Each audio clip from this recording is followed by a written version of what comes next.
hasil audit yang dilakukan BPK itu terdapat 1,1 miliar rupiah kerugian negara, bahkan anggaran tersebut merupakan anggaran dari dana zakat, infak, dan sedekah dari ASN yang didapat dari potongan gaji. Partai yang sedang berkuasa mensejahterakan kadernya saja tidak mampu hingga terus menggunakan dana umat.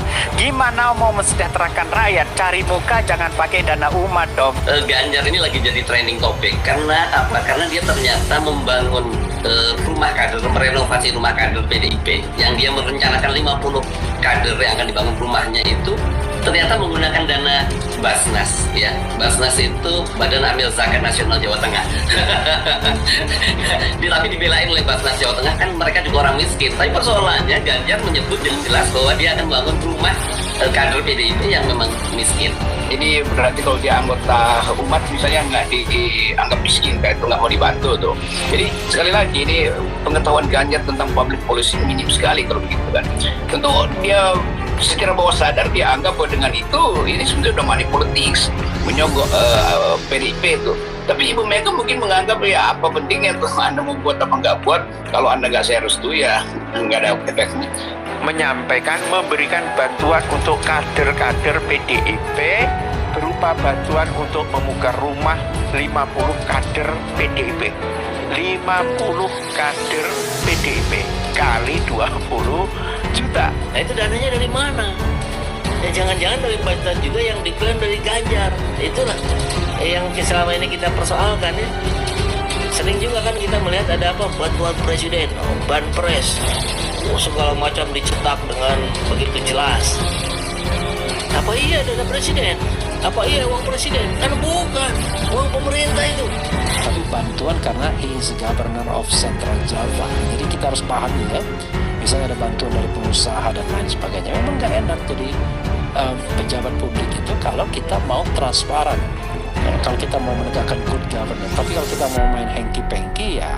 Ini bukan pertama kali Rupan. Jadi Ganjar coba-coba lagi. Kalau satu orang mungkin kembalikan. Kalau 50 orang nggak akan dikembalikan.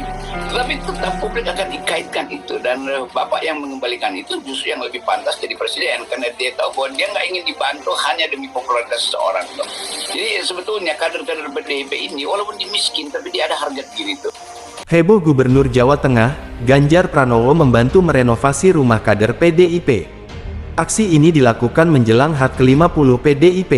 Hanya saja, bantuan renovasi rumah kader PDIP ini heboh di media sosial, terutama Twitter. Karena dalam tangkapan layar dari cuitan Ganjar Pranowo terlihat Gubernur Jawa Tengah itu menyerahkan bantuan secara simbolis.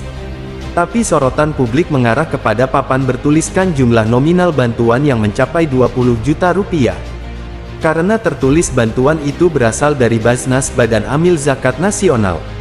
Hal inilah yang mengundang reaksi warganet hingga trending di Twitter sejak semalam. Tapi akhirnya unggahan di akun Ganjar Pranowo itu sudah dihapus. Ganjar Pranowo menyampaikan, untuk dana yang digunakan tidak hanya dari APBD Provinsi Jateng saja karena tidak akan mampu. Maka dari itu turut digunakan dana dari APBN hingga Badan Amil Zakat Nasional, Basnas, serta bantuan dari para relawan. Berikut caption yang ditulis oleh Ganjar. Mas Marwan ini salah satu ketua ranting PDI Perjuangan di Wonosobo. Saking semangatnya berjuang, beliau sampai lupa bahwa kediaman yang ditinggali juga butuh diperjuangkan. Di kolom caption, sejumlah warganet mempertanyakan alasan Ganjar menggunakan dana Basnas untuk renovasi RTLH kader PDIP. Entang-entang Gubernur, masak uang Basnas buat kepentingan parpol. Emang PDIP gak ada kas? Itu uang zakat wae, tulis @johnny.defender. Bantu rehab dalam rangka ultah Pedip, TP kok dari Basnas. Ujar @Iqbal Marif.